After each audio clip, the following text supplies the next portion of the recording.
मुख्यमंत्री देवेंद्र फडणवीसांनी मंत्री नरहरी झिरवाळ यांना क्लीन चिट दिलेली आहे. मंत्रालयातील लाचखोरी प्रकरणामध्ये विरोधकांकडून नरहरी झिरवाळ यांना लक्ष्य करण्यात आलं होतं. तर लाचखोर प्रकरणामध्ये मंत्र्यांचं नाव नाही, मात्र नाव आलं असतं तर मंत्र्यांचा राजीनामा मागितला असता, असं मुख्यमंत्री देवेंद्र फडणवीसांनी म्हटलंय. तर एसीबीला कारवाईसाठी पूर्ण स्वातंत्र्य असल्याची ग्वाही सुद्धा मुख्यमंत्र्यांकडून देण्यात आली आहे.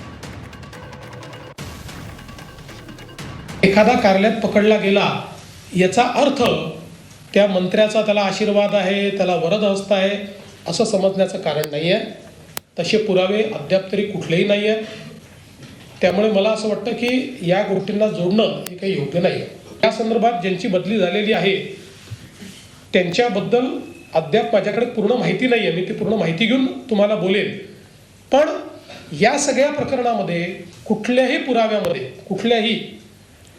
कुठल्याही कन्व्हर्सेशनमध्ये मंत्र्याचं नाव आलेलं नाही. ते जर आलं असतं तर आम्ही निश्चितपणे मंत्र्यांना देखील राजीनामा मागितला असता, पण ते कुठेही आलेलं नाही.